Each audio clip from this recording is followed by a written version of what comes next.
Hello बच्चों, कैसे हो सभी। आप सभी का स्वागत है हमारे YouTube channel exam instructor foundation में। तो जैसा कि हम 8.1 के काफ़ी क्वेश्चन कर चुके हैं, तो जो क्वेश्चन बचे हुए हैं उनको देख रहे हैं।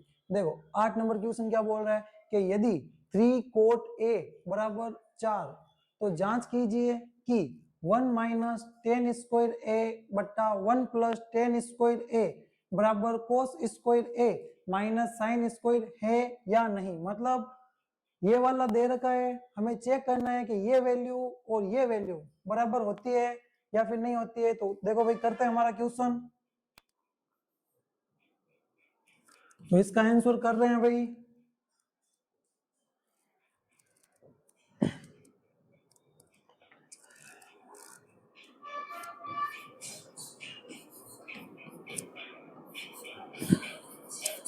थ्री कोट ए बराबर 4, तो इसको मैं ऐसे लिख सकते हैं रे, कोट ए बराबर 4 बट्टा 3।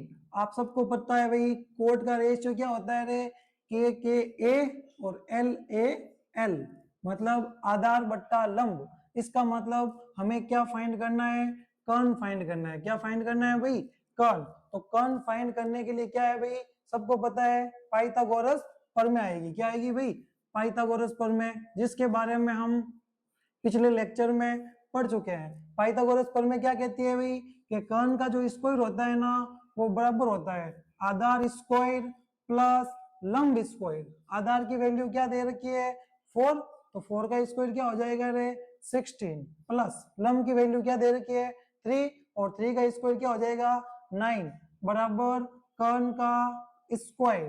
तो यहाँ पे 16 प्लस 9 कितने हो गए रे 25। तो इसको मैं ऐसे लिख सकता हूँ रे, के बराबर अंडर रूट का 25, क्योंकि स्क्वायर है तो स्क्वायर हटा तो अंडर रूट का 25।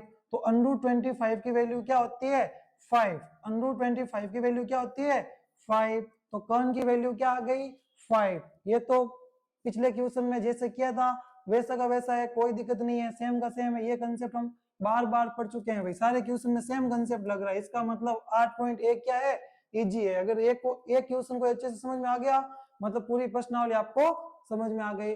अब देखो भाई, क्वेश्चन कह रहा है कि 1 माइनस 10 स्क्वायर है बट्टा 1 प्लस 10 स्क्वायर है इक्वल्स टू कोस स्क्वायर है माइनस साइन स्क्वायर है। मतलब किस किस की वैल्यू चाहिए रे, तो वी नाउ डेट हम जानते हैं भाई, हम जानते हैं कि हमें एक तो साइन ए की वैल्यू चाहिए और एक चाहिए कोस ए की वैल्यू और एक चाहिए टेन ए की वैल्यू।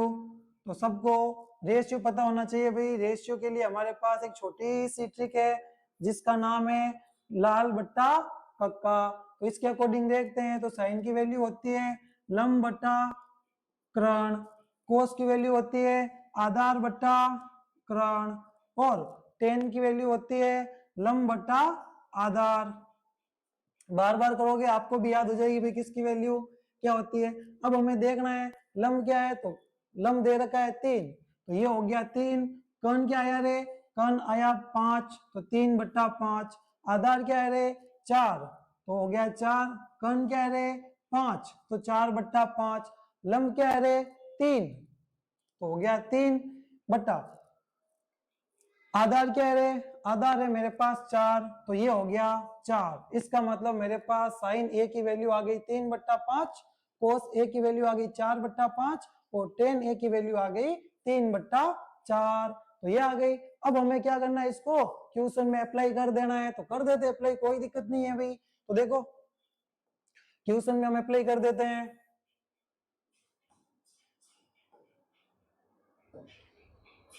क्वेश्चन में अप्लाई करते हैं, तो देखो भाई क्वेश्चन कह रहा है कि 1 माइनस 10 स्क्वायर ए बट्टा 1 प्लस 10 स्क्वायर ए बराबर होगा क्या कोस स्क्वायर ए माइनस साइन स्क्वायर ए। इसका मतलब इसमें दो पार्ट है भाई, एक तो ये वाला पार्ट है बराबर के इधर वाला, बराबर के लेफ्ट हैंड की साइड की ओर। तो ये हो गया हमारे पास लेफ्ट हैंड साइड LHS, ये है इधर मतलब राइट हैंड साइड की ओर, तो हम इसको बोलते हैं RHS राइट हैंड साइड। तो देखते हैं, एक बार LHS लेते हैं और एक बार RHS लेंगे। अगर मान लो LHS और RHS बराबर हो गया तो बराबर है, नहीं तो नहीं है।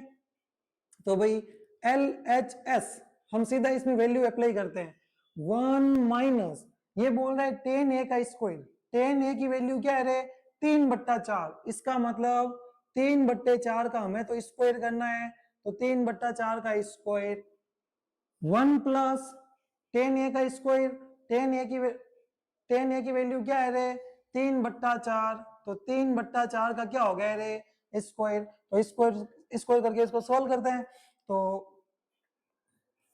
1 माइनस 3 का स्क्वायर क्या होता है रे 9/4 का स्क्वायर क्या होता है रे 16/1 प्लस 3 का स्क्वायर क्या होता है रे 9/4 का स्क्वायर क्या होता है रे 16। अब देखो भाई ऐसी कैलकुलेशन हमने पिछले क्वेश्चन में भी की थी, सीधा 16 एक के साथ मल्टीप्लाई, 16 माइनस 9 बट्टा क्या आ गया 16, सेम का सेम 16 प्लस का 9 और बट्टे में 16, आप इसको सीधे ऐसे कर सकते हो, बाकी आप इसके बट्टे में 1 मान लो, इसके बट्टे में 1 मान लो, एलसीएम लेके भी कर सकते हो।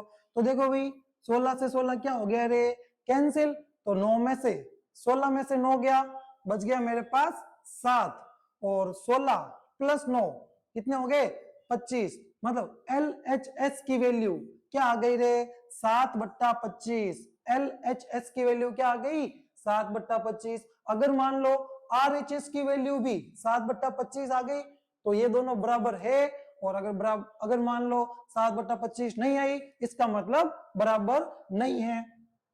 तो करते हैं भाई आगे, RHS की वैल्यू फाइंड करते हैं। तो देखो भाई RHS क्या है कोस स्क्वायर है माइनस साइन स्क्वायर है, कोस स्क्वायर है माइनस साइन स्क्वायर है। RHS मेरे पास राइट हैंड साइड क्या है कोस स्क्वायर ए माइनस साइन स्क्वायर ए, कोस स्क्वायर ए माइनस साइन स्क्वायर ए। देखते हैं भाई साइन कोस की वैल्यू क्या दे रखी है 3/5, साइन की वैल्यू क्या है 3/5, कोस की वैल्यू है 4/5। तो हमें क्या करना है रे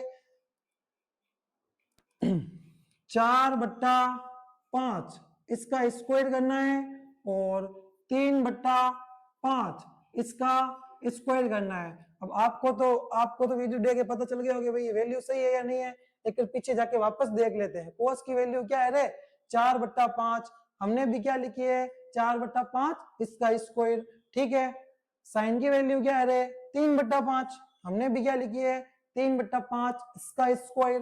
करते हैं भाई 4 का स्क्वायर 16, 5 का स्क्वायर 25 माइनस 3 का स्क्वायर 9, 5 का स्क्वायर 25, दोनों का एलसीएम लिया तो मेरे पास आ गया 25, 25 का भाग 25 में एक बार, एक को 16 से गुना किया तो 16, इसी प्रकार यहाँ पे भी 25 का भाग 25 में एक बार, एक को 9 से गुना किया तो 9, तो 16 में से 9 गया, पीछे बच गया 7, क्या बच गया भाई 7 और बट्टा 25, इसका मतलब LHS इसकी वैल्यू और RHS इसकी वैल्यू बराबर है, क्योंकि इसकी वैल्यू भी 7/5 आई है RHS की, और LHS की जो वैल्यू थी ना वो भी क्या थी 7/5, तो दोनों क्या है बराबर, इसलिए क्या होगा बराबर। तो आपको लिख देना है भाई LHS बराबर RHS।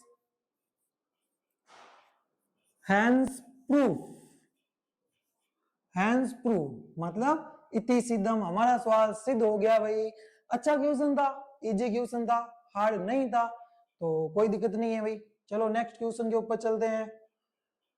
तो ये क्वेश्चन तो आपको करने के लिए बोला था और आपने कर भी लिया होगा, मुझे पता है, विश्वास है भाई मुझे, बच्चों ने बोला भी है कमेंट में क्या हुआ है। अब देखो भाई मोस्ट से भी मोस्ट इंपोर्टेंट क्वेश्चन, मोस्ट से भी मोस्ट इंपोर्टेंट क्वेश्चन है ये क्वेश्चन भाई, एग्जाम में आ सकता है। सर आप तो हर क्वेश्चन को बोल रहे हो एग्जाम में आ सकता है, और हर क्वेश्चन को नहीं बोल रहे हैं, कुछ ही क्वेश्चन को बोल रहे हैं, आपको लग रहा है प्रत्येक क्वेश्चन को बोल रहे हैं। अब ये क्वेश्चन एग्जाम में आने का क्या कारण है, इसका ये कारण है कि भाई बड़ा क्वेश्चन है, और बड़ा क्वेश्चन है मतलब प्रश्नावली भी तो बड़ी है, 8 नंबर के सवाल आते हैं, तो एक क्वेश्चन 4 नंबर या फिर 5 नंबर का आता है, तो 5 नंबर वाला क्वेश्चन यहाँ से बन सकता है, या तो 8.3 में से बनेगा, या फिर अगर इस प्रश्नावली में से बनेगा तो यही क्वेश्चन बनेगा भाई। ठीक है, कर पाओगे क्वेश्चन, कोई दिक्कत नहीं है। करते हैं भाई,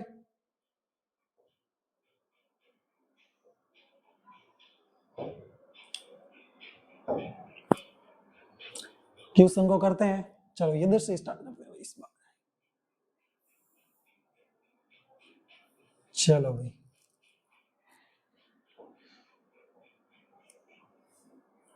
देखो भाई, त्रिभुज पी क्यू आर में, मतलब त्रिभुज है पी क्यू आर, तो ये मेरे पास एक त्रिभुज है जिसका कोण क्यू समकोण है। मतलब ये जो 90 डिग्री वाला कोण है ना, इसका तो फिक्स नाम कर दिया है भाई कि तू कौन है, समकोण है। तो ये हो गया मेरे पास कोण क्यू, तो ये क्या हो जाएगा, कर्ल। अब ये बोल रहा है पी और क्यू आप किसी को भी मानो, तो मैं मान रहा हूँ पी इसको और आर इसको, मतलब पी और आर किसी को भी मानो रहे। ठीक है, पी इसको और आर इसको, तो ये मेरे पास एक क्वेश्चन जैसा बोल रहा है वैसा एक ट्राइंगल आ गया, P Q R, P Q R, ये मेरे पास एक ट्राइंगल आ गया जिसमें कोण क्यू क्या है, समकोण है, तो कोण क्यू समकोण है, कोई दिक्कत नहीं है। अब ये बोल रहे हैं P plus P R plus Q R, इसकी वैल्यू क्या है, 25 है। पी और आर को, क्यू और आर को जब जोड़ता हूं तो आता है 25, और पी क्यू इसकी वैल्यू कितनी है रे, 5 है। ये बोल रहा है पी क्यू इसकी वैल्यू 5 है, तो कहां है रे पी क्यू, ये पी से क्यू इसकी वैल्यू क्या है, 5 सेंटीमीटर। तो ये हो गया मेरे पास 5 सेंटीमीटर। और क्या दे रखा है इसके अंदर, एक तो ये कह रहा है भाई कि पी क्यू ये 5 सेंटीमीटर है, ठीक है, और P R plus Q R इसकी वैल्यू कितनी है, 25, कितनी है भाई, 25। ये दो चीजें हमें दे रखी है। तो आपको पता है भाई कि आप इसको ऐसे भी लिख सकते हो रे, पी आर बराबर 25 माइनस क्यू आर।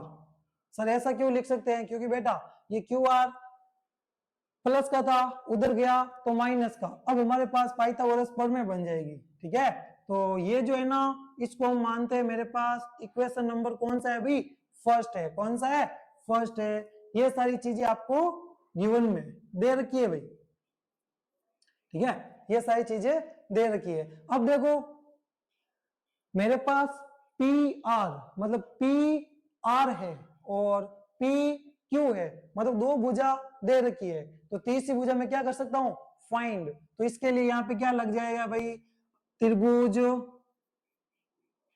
समकोण, त्रिभुज पी क्यू आर में क्या लगेगी भाई, पाइथागोरस प्रमेय। आपको पी से नहीं लिखना, आपको पूरा नाम लिखना है भाई, पाइथागोरस प्रमेय से। पाइथागोरस प्रमेय कहती है भाई कर्न स्क्वायर बराबर आधार स्क्वायर प्लस लंब का स्क्वायर। इसके अंदर कर्न की वैल्यू क्या है, पी आर, कर्न की वैल्यू क्या है, पी आर, और पी आर की वैल्यू क्या दे रखी है, 25 माइनस क्यू आर, क्या दे रखी है, 25 माइनस का क्यू आर, ये दे रखी है भाई। पी आर की वैल्यू 25 माइनस क्यू आर बराबर आधार की वैल्यू क्या है रे, आधार की वैल्यू आधार की वैल्यू क्या दे रखी है, 5 दे रखी है, क्या दे रखी है, 5। तो यहाँ पे देखो भाई आधार मेरे पास पी क्यू है, पी क्यू की वैल्यू क्या है, 5, तो ये हो गया 5 का स्क्वायर प्लस लंब, लंब की वैल्यू क्या दे रखी है भाई, लंब की वैल्यू दे रखी है क्यू आर, क्या दे रखी है, क्यू आर, ये मेरे पास क्या है, लंब, तो इसकी वैल्यू क्या दे रखी है, क्यू आर, क्या दे रखी है, क्यू आर, इसका स्क्वायर है। ठीक है, अब मेरे पास देखो भाई कर्न की value P R, P R की वैल्यू क्या है रे, 25 माइनस क्यू आर। ठीक है, उसके बाद में आधार की वैल्यू क्या है, 5। बोलोगे सर आप आधार आपने ये आधार क्यों माना है, क्योंकि बेटा यहाँ पे 10 पी की बात कर रहा है, तो पी है मतलब थीटा यही है, ये थीटा है, तो ये लंब और ये आधार, तो आधार की वैल्यू क्या है 5, 5 का स्क्वायर प्लस लंब, लंब की वैल्यू क्या है रे जो बच गया क्यू आर, वो लंब हो गया क्यू आर का स्क्वायर, थीटा के सामने वाली भुजा। तो अब इसको सोल्व करते हैं भाई। तो देखो इसको सोल्व करते हैं ना, तो हमने एक फॉर्मूला पढ़ा है भाई नॉर्मल सा, ए माइनस बी इसका whole square, A square plus B square minus 2ab। ये फॉर्मूला हमने 9th क्लास में पढ़ा है भाई, काफी सरल समीकरण पढ़ी है वैसे तो, लेकिन उसमें ये भी सरल समीकरण थी। ठीक है, अप्लाई कर दो भाई। ए का स्क्वायर मतलब 25 का स्क्वायर 625 प्लस क्यू आर का स्क्वायर माइनस 2a, ए की वैल्यू 25, बी की वैल्यू क्यू आर, ये हो गया सॉल्व। 5 का स्क्वायर 25 प्लस क्यू आर का स्क्वायर, कोई दिक्कत नहीं है भाई। देखो भाई 625 प्लस क्यू आर इसका स्क्वायर माइनस 25 को 2 से गुना किया 50, इसका मतलब 50 क्यू आर बराबर 25 प्लस क्यू आर का स्क्वायर, कोई दिक्कत नहीं है। तो देखो भाई ये है मेरे पास क्यू आर का स्क्वायर, ये भी है क्यू आर का स्क्वायर, तो आपस में क्या हो गया रे, कैंसिल। क्या हो गया भाई, कैंसिल। और ये मेरे पास 625 प्लस के उधर गए तो माइनस के, तो माइनस का 50 क्यू आर बराबर 25, ये प्लस का था इधर आया तो माइनस का 625। देखो भाई सॉल्व करते हैं, माइनस 50 क्यू आर बराबर 625 में से 25 गया तो पीछे क्या बच गया रे, 600। क्या बच गया, 600। क्या बच गया भाई, 600 बच गया। ठीक है, अब देखो माइनस से माइनस क्या हो गया रे, कैंसिल। तो इधर बच जाएगा मेरे पास क्यू आर इक्वल्स टू 600 बट्टा 50, क्योंकि ये 50 है ना, अभी मल्टीप्लाई में इधर आया तो किस में आ जाएगा, डिवाइड में। 0 से 0 क्या हो गया, कैंसिल। 5 की टेबल में 60 कितनी बार आता है, 12 बार। मतलब क्यू आर की वैल्यू क्या आ गई, 12। क्यू आर की वैल्यू क्या आ गई, 12। यहां तक किसी को कोई दिक्कत नहीं होनी चाहिए। वैसे तो मैं वापस समझा सकता हूं, लेकिन आप इसको वापस देख भी तो सकते हो भाई, क्योंकि ऑनलाइन है, कोई ऑफलाइन तो है नहीं कि सर वापस समझाओ, वापस देख ही नहीं पाएंगे। थोड़ा सा वीडियो पीछे करो, वापस देख पाओगे। ठीक है, स्टेप बाय स्टेप क्या है भाई, त्रिभुज बनाया है, क्यू को समकोण माना है, पी क्यू की वैल्यू 5 है तो पी क्यू की वैल्यू 5 है, P R plus Q R बराबर 25 है तो P R plus Q R बराबर 25। ये प्लस का क्यू आर है उधर गया तो माइनस का क्यू आर, मतलब पी आर की वैल्यू मेरे पास क्या होगी, 25 माइनस क्यू आर। अब मेरे पास देखो पी आर की भी वैल्यू है और पी क्यू की भी वैल्यू है, मतलब दो वैल्यू है और तीसरी वैल्यू फाइंड करनी है। तो यहाँ पे मैं क्या लगा दूंगा, पाइथागोरस प्रमेय। तो पाइथागोरस प्रमेय से आप आसानी से कर सकते हो। यहाँ से थोड़ी सी दिक्कत आएगी तो आप समझ पाओगे कि सर ने यहाँ पे कुछ नहीं किया है भाई, a माइनस बी का होल स्क्वायर क्या है, a माइनस बी का होल स्क्वायर क्या है, जो आप सबको आता ही है। ठीक है, यहाँ तक कोई दिक्कत नहीं है भाई। अब देखो भाई, ठीक है, क्यू आर की वैल्यू क्या आ गई भाई, 12 आ गई। अब देखो मेरे पास समीकरण नंबर 1 है, ये कह रहा है 25 माइनस क्यू आर। अगर मान लो मैं क्यू आर की वैल्यू समीकरण नंबर 1 में पुट कर देता हूं ना, तो मेरे पास पी आर की वैल्यू आ जाएगी। कैसे, तो समझ लो भाई, इधर से ही समझ लेते हैं। ठीक है, क्यू आर का मान समीकरण 1 में आप आगे लिख देना, रखने पर। क्या करेंगे, रखने पर। तो समीकरण 1 लिखो वापस, पी आर बराबर 25 माइनस क्यू आर की वैल्यू क्या है रे, क्यू आर की वैल्यू तो 12 है, तो क्यू आर की वैल्यू हो गई 12। तो हम कह सकते हैं पी आर की वैल्यू क्या हो जाएगी रे, 25 माइनस 12, 25 में से 12 गया, सबको पता है रे 13 हो जाएगा। क्या हो जाएगा, 13 हो जाएगा। अब मेरे पास देखो भाई क्यू आर की एक प्रॉपर वैल्यू है 12, तो क्यू आर आपको कहां दिखाई दे रहा है, ये रहा क्यू आर, क्या है क्यू आर, इसकी वैल्यू क्या है 12, तो मैंने यहाँ पे कर दिया है 12। पी आर की भी प्रॉपर वैल्यू आ गई है, पी आर कहाँ है यहाँ पे, इसकी वैल्यू क्या आ गई है 13, मतलब क्या आ गया रे, कर्ण आ गया, लंब आ गया, आधार आ गया, तीनों आ गया। अब इसके रेशियो बताने हैं तो इसके तो रेशियो कोई भी बता सकता है, sine P cos P ten P, आराम से बता सकते हो भाई।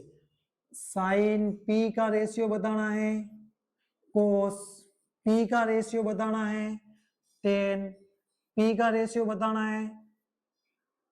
लाल बट्टा कक्का से तो सबको याद हो गया हो भाई, हो गया होगा भाई, लंब बट्टा कर्ण, आधार बट्टा कर्ण और लंब बट्टा आधार, ये इनके क्या होते हैं भाई रेशियो।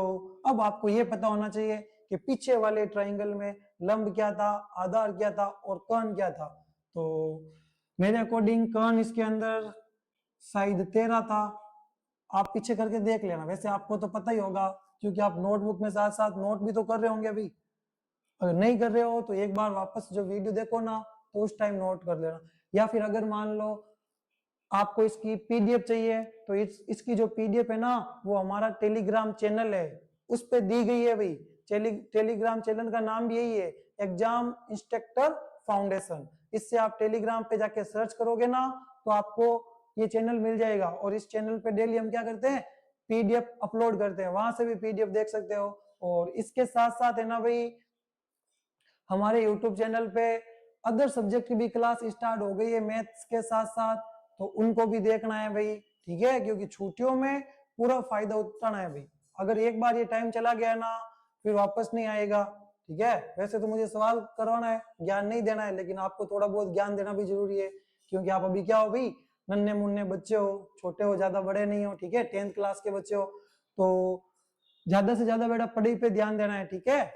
और लंब की वैल्यू क्या थी रे 12 थी, और आधार की जो वैल्यू थी ना वो 5 थी, 5 थी। लंब हो गया 12, कर्ण हो गया 13, आधार हो गया 5, कर्ण हो गया 13, लंब हो गया 12, आधार हो गया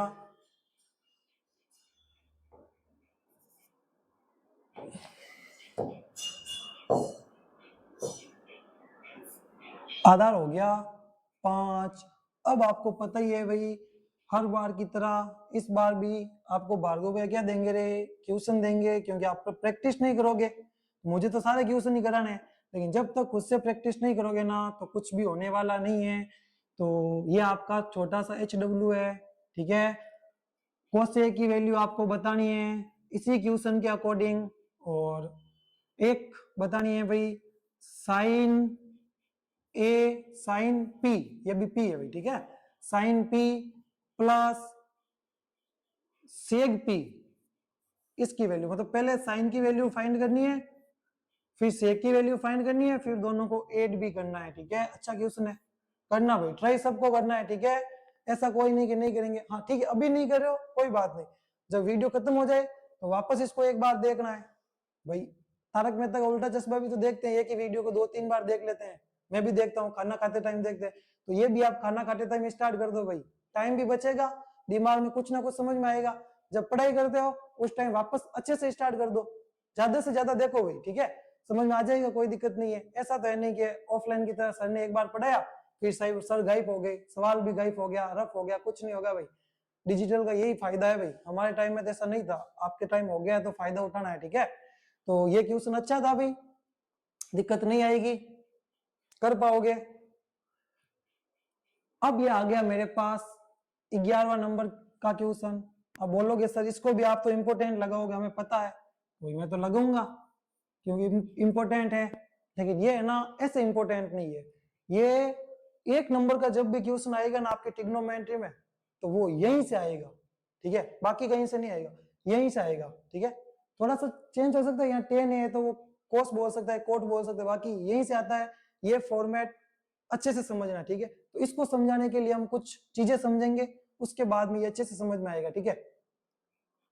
समझ लेते हैं भाई कुछ चीजें, ठीक है, अच्छे से समझना। मैं तो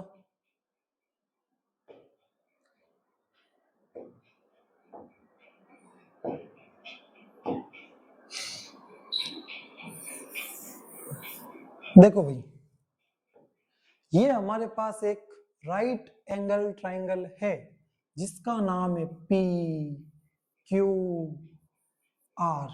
आप इसको एक्स वाई जेड भी दे सकते हो, ठीक है, एक्स वाई जेड भी दे सकते हो, ए बी सी भी दे सकते हो, कुछ भी दे सकते हो।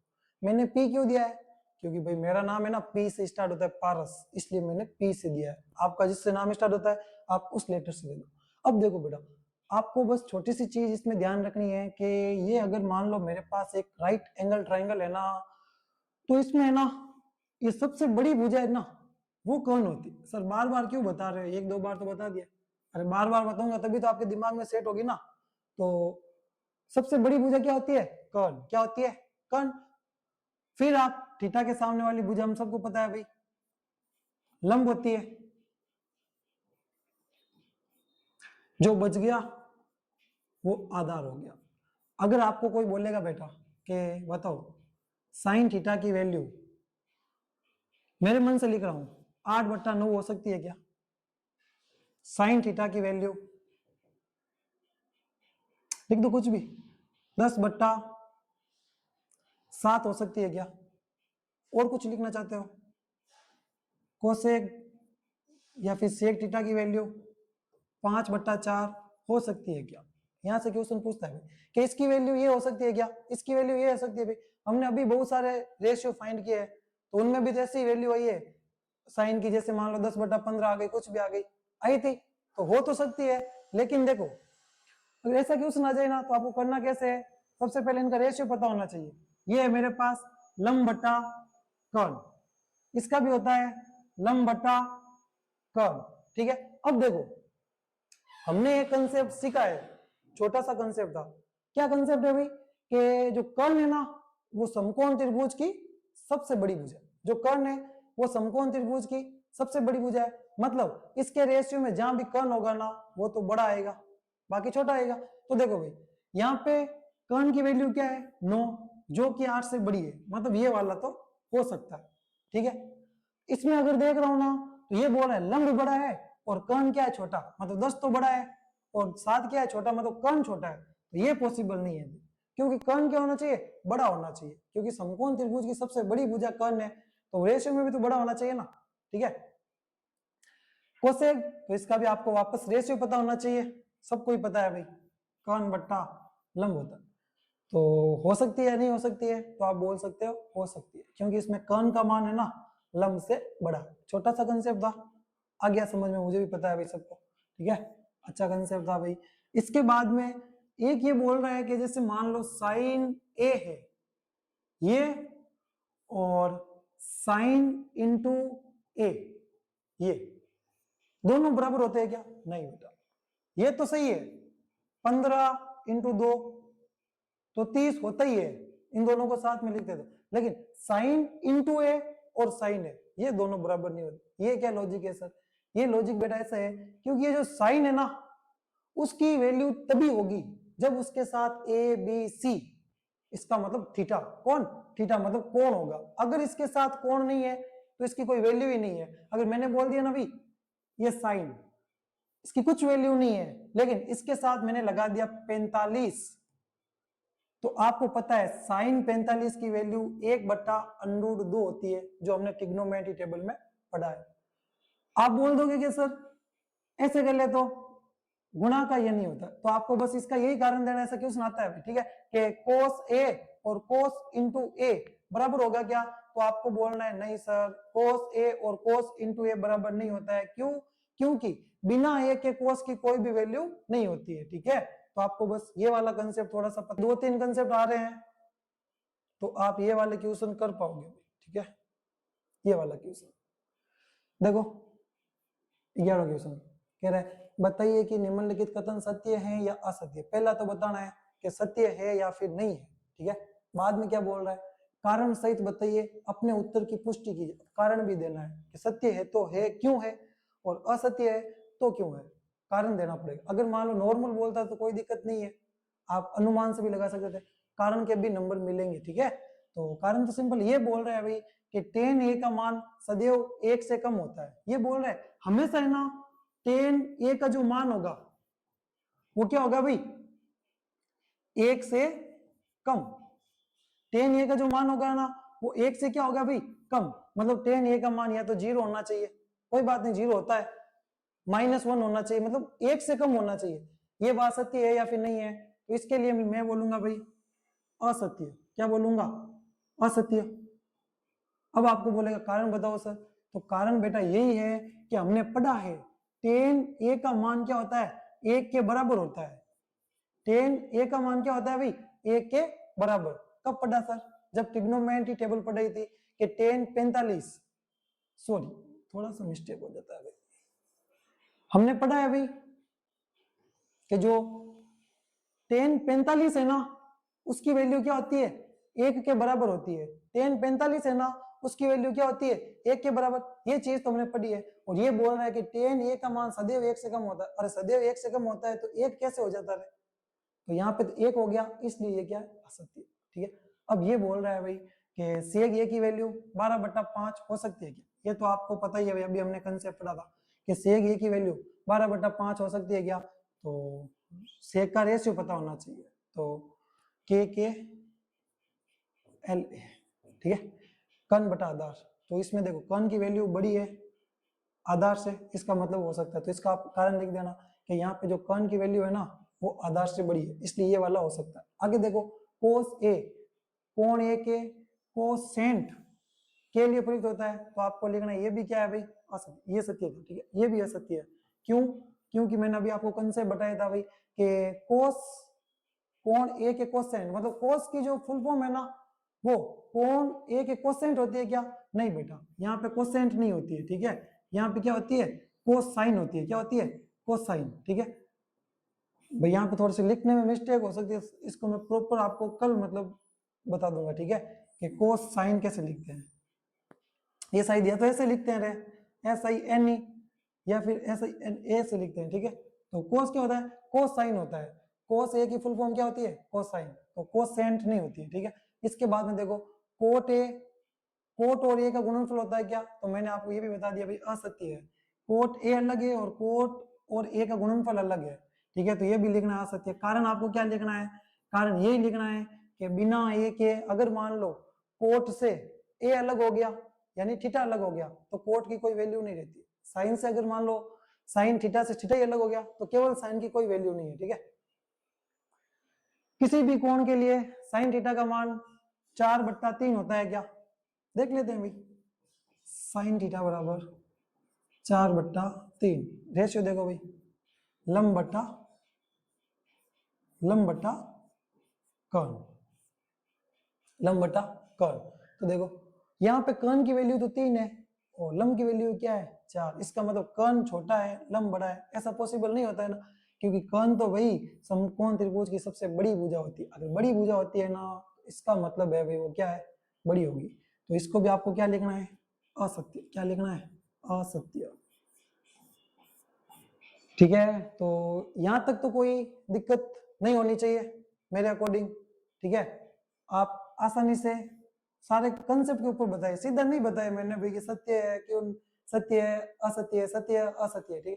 हमने कंसेप्ट भी पढ़ा है तो आप उस कंसेप्ट को भी वापस ध्यान से देखना। ये थोड़ी सी फुल फॉर्म है, वो कोस साइन की होती है, साइन कोस की होती है, कोसाइन। साइन की मतलब साइन जैसे हम नॉर्मल तो साइन ऐसे लिखते हैं भाई, ठीक है, नॉर्मल तो साइन ऐसे लिखते हैं। बाकी जब इसको फुल फॉर्म करते हैं ना तो कोण ए का ऐसे होता है, SINE साइन होता है। क्या होता है, SINE होता है, ठीक है। और कोस की होती है कोसाइन, टेन की होती है टेंजेंट, सेक की होती है कोसेंट, और कोसेक की क्या होती है भाई, कोसेंट। ये कल बता देंगे आपको, ठीक है, थोड़ा सा सही से नाम याद नहीं है भाई। चलो तो 8.1 तो भाई हो गई है पूरी, सबको समझ में भी आई होगी, ठीक है।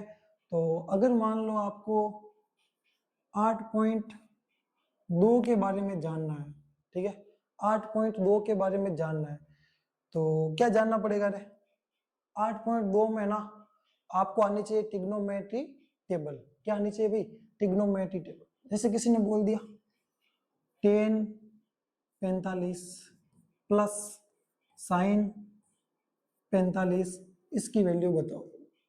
तो अगर मान लो आपको साइन 45 की वैल्यू ही याद नहीं है तो आप क्या बताओगे? नहीं बता पाओगे। टेन 45 की वैल्यू याद नहीं है तो इनको ऐड कर कैसे पाऊँ? मुझे याद है तो मैं आसानी से कर पाऊंगा। टेन 45 की वैल्यू होती है 1 और साइन 45 की वैल्यू होती है 1/√2। इन दोनों को क्या करना है? ऐड। तो इन दोनों को ऐड मुझे करना तो आता है। अब आपको तो टेबल ही नहीं पता है तो आप क्या ऐड करोगे?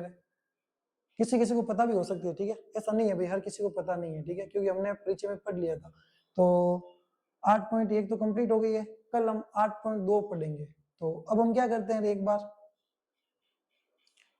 ट्रिग्नोमेट्री टेबल की ट्रिक वापस देख लेते हैं, ठीक है। जैसे देखो भाई, नॉर्मल सी ट्रिक देखो, आपको देखना है कि अगर आपको मान लो ट्रिग्नोमेट्री टेबल से क्वेश्चन आ गया तो आपको ट्रिग्नोमेट्री टेबल में कुछ नहीं करना है अभी, एक गिनती आनी चाहिए आपको 0, ठीक है। क्या है इसको, ये बोल रहा है सर कब से है ना, एक मुझे यूज ले रहे हो, किसी और को तो लो। कौन सा कलर ले रहे? ये वाला ले लेते हैं इस बार, ये भगवा लेते हैं, ठीक है। चलो देखो, कुछ नहीं करना है, 0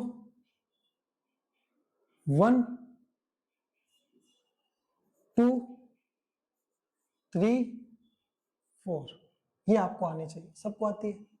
इसके अंदर डिवाइड करना है, 4 का इसके अंदर भी, 4 का इसके अंदर भी, 4 का इसके अंदर भी, 4 का और इसके अंदर भी 4 का। अब क्या करना है, इनके ऊपर अंडर रूट लगा देना है, under root under root under root under root under root, ठीक है। अब इनको सोल्व करना आना चाहिए, मुझे तो आता है भाई। 0 का अंडर रूट करूंगा 0 ही होगा, 0 के अंदर किसी भी संख्या का भाग दो 0, याद रखना, 0 के अंदर किसी भी संख्या भाग दो 0। अंडर रूट 1 का मान क्या होता है? 1, मैं पता है भाई। अंडर रूट के 1 का मान क्या होता है? 1। अंडर रूट 4 का मान क्या होता है? 2। वैल्यू क्या बन गई? 1/2। वैल्यू क्या बन गई? 1/2। ये पहली प्रश्नावली पढ़ ली है सबने, क्योंकि 10-15 दिन स्कूल चली थी, सबको पता है। अंडर रूट 2 क्या होती है भाई? अपरिमेय संख्या। तो इसको तो हम अंडर रूट 2 को तो क्या लिखेंगे? अंडर रूट का 2 ही लिखेंगे। और अंडर रूट 4 की वैल्यू आपको पता है 2, इसका मतलब यहाँ पे क्या हो जाएगा? अंडर रूट 2 की वैल्यू तो 2 ही होती है और अंडर रूट 4 की वैल्यू क्या होती है? 2। अब है ना, कभी भी याद रखना बेटा, अंडर रूट का 2 मिस्टेक हो जाता है बार बार, ठीक है। ये जो नॉर्मल 2 है ना, इसको मैं क्या लिखता हूं? Under root 2 into under root 2 करता हूं ना, तो मेरे पास क्या आता है? 2। कैसा आता है सर? थोड़ा सा याद रखना, ठीक है। टॉपिक पूरा हो गया इसलिए हम आगे पढ़ रहे हैं, ठीक है। बस बेसिक नॉलेज, इतना कोई नहीं बताता है, मैं तो ऐसे ही बता रहा हूँ, समझ लो कि वैसे टॉपिक तो पूरा हो गया, कल स्टार्ट करेंगे या फिर नेक्स्ट वीडियो में स्टार्ट करेंगे 8.2। तो देखो, आपने एक देखा होगा अंडर रूट का 4 लिखा हुआ था, ठीक है। इसको मैं लिख सकता हूं भाई अंडर रूट का 2 इंटू अंडर रूट का 2, ठीक है। अब इसको मैं तोड़ता हूं ना, तो क्या बनता है? Under root 2 into under root का 2। भाई अलग अलग लिख कैसे लिख सकते हैं? और हमें पता है अंडर रूट 4 की वैल्यू क्या है? 2। मतलब जो नॉर्मल 2 की वैल्यू है ना, वो किसके बराबर होती है? Under root 2 into under root 2। किसके बराबर? Under root 2 into under root 2। तो मतलब मैं अगर नॉर्मल कहीं पे 2 लिखा हुआ है तो उसको ऐसे लिख सकता हूँ, under root 2 into under root 2, ठीक है। तो इसमें देखो भाई अंडर रूट 2 लिखा हुआ है, ये जो 2 है ना, इसकी जगह पे मैं क्या लिख सकता हूँ? अंडर रूट का 2 into under root 2, under root का 2 इंटू अंडर रूट का 2। अंडर रूट 2 से अंडर रूट 2 कैंसिल, तो ऊपर कुछ नहीं बचा, मतलब 1 है। नीचे क्या बच गया? Under root 2। मतलब इसकी वैल्यू क्या आ गई रे? 1 सॉरी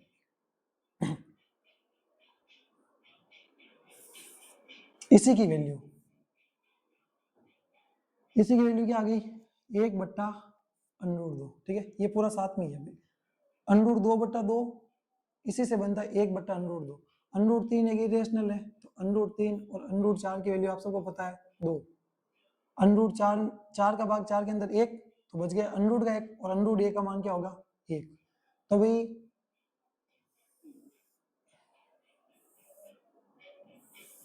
सॉरी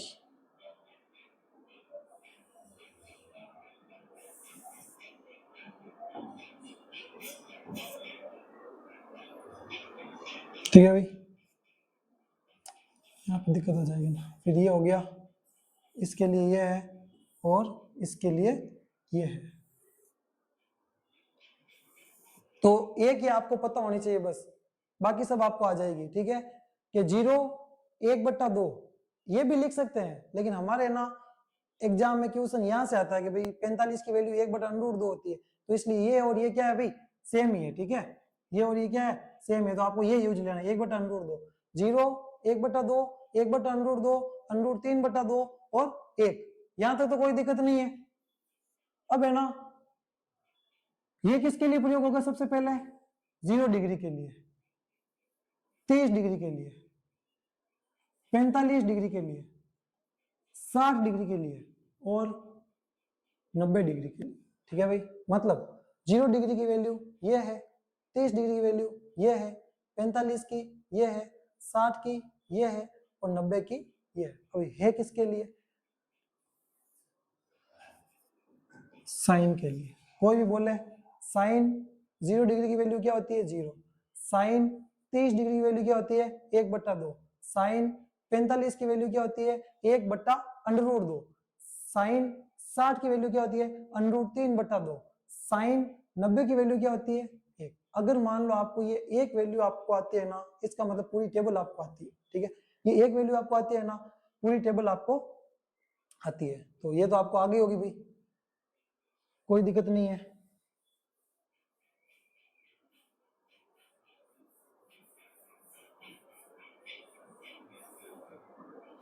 ये बेसिक था भाई, इतना बेसिक नहीं बता सकता, इतनी बड़ी टेबल कैसे हो गई, क्योंकि आपको बनानी आनी चाहिए, रटनी नहीं है भाई। कोई भी चीज गणित में रटेंगे ना तो वो तब तक ही याद होगी जब तक हम रट रहे हैं। अगर समझ में आ गई ना तो आप लाइफ टाइम कभी नहीं भूल पाओगे, और हमें तो लाइफ टाइम के लिए याद करनी है। ट्रिग्नोमेट्री तो भाई कंपटीशन एग्जाम आगे भी आती है, ठीक है, मेरे भी आती है कभी एग्जाम में। तो ये हो गया साइन। अब है ना, कोस की वैल्यू आपको पता करनी है, तो आप क्या करोगे, इसका विपरीत कर दोगे। मतलब अभी गिनती कैसे लिखी हुई है, ऐसे आपको ऐसे जाना, एक ये वाला √3/2, वापस 1/√2।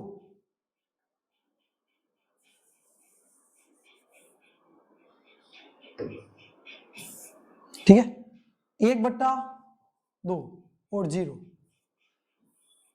आपको कोई बोलेगा कोस 0 की वैल्यू 1, कोस 30 की वैल्यू √3/2, कोस 45 की वैल्यू 1/√2, कोस 60 की वैल्यू 1/2, कोस 90 की वैल्यू 0। कोई दिक्कत नहीं है, नहीं है भाई, दिक्कत होगी क्यों। ठीक है, अब आपको बोलना है टेन की वैल्यू। तो टेन में हमने क्या सीखा था, एक छोटा सा फॉर्मूला सीखा था, टेन थीटा बराबर sine theta upon cos theta. मतलब साइन और कोस के पता है तो टेन के अपने आप पता हो जाती है। देखो 0/1, इसका मतलब 1 का भाग 0 के अंदर, और 0 के अंदर किसी भी संख्या का भाग दो 0। 1/2 बट्टा √3/2, 1/2 बट्टा √3/2। ठीक है, √2 से 2 गया तो क्या बच गया, 1/√3, 1/√3। ठीक है, 1/√2 यहाँ पे है और यहाँ पे 1/√2 है, तो 1/√2 बट्टा 1/√2, तो किस इसकी वैल्यू क्या हो जाएगी, 1। दोनों सेम है, इसकी हो जाएगी √3। याद रखना भाई, संख्या के अंदर 0 का भाग देंगे ना तो वो होता है अपरिभाषित, जिसको इनफाइनाइट बोलते हैं। ठीक है, तो ये तीन वैल्यू तो हमें पता चल गई। ठीक है, साइन कोस 10, साइन कोस 10, इसको अगर ऊपर लेना चाहे तो इसको ऊपर लेना चाहिए, नहीं ले सकते। आप कर दो ना के, अच्छा ऐसे, ठीक है, ओके, धन्यवाद। अब देखो भाई, आपको कोट की वैल्यू है ना, ये पता होनी चाहिए सेम के सेम। तो 10 है, इसको वापस विपरीत घुमा दो, इनफाइनाइट √3, 1/√3 और ये 0 हो गया। अब आपको मान लो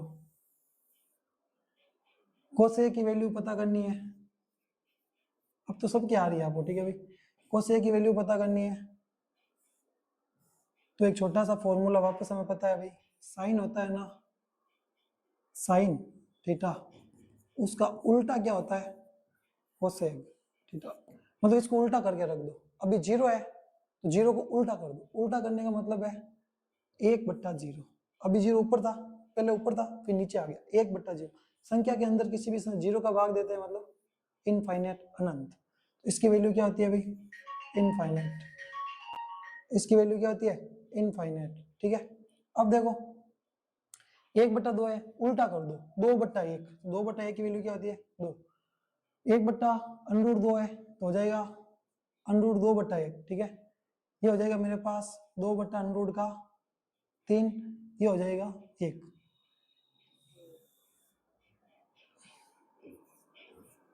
ठीक है, अब सेक की करनी है, उल्टा कर दो, सेक की ज्ञात करनी है, उल्टा कर दो, मतलब विपरीत कर दो, इसको उल्टा कर दो, ठीक है। तो लिख दो 1 2/√3 √2 2। चलो तो अब ये पूरी की पूरी क्या थी भाई, टेबल। सर हमें तो कुछ समझ में नहीं, मतलब ऐसे दिखाई नहीं दे रही है, तो इसके लिए भी आपके पास एक छोटा सा, ये देखो भाई, ठीक है, ये वाली पूरी की पूरी टेबल है सेम, ये वाली टेबल सेम है। आपको पता होना चाहिए यहाँ पर अपरिभाषित का मतलब अनंत है, तो आप आराम से उतार सकते हो। तो आपको क्या करना है भाई, इस टेबल को है ना एक बार अपनी कॉपी में उतार लेना है, जहां पे सोते हो ना वहां पे चिपका देना है, बार बार देखोगे ना तभी याद होगी। अगर मान लो आपको टेबल आएगी तो 8.2 में आपको दिक्कत नहीं आएगी। तो आज के लिए इतना ही, ठीक है, पढ़ते रहना है।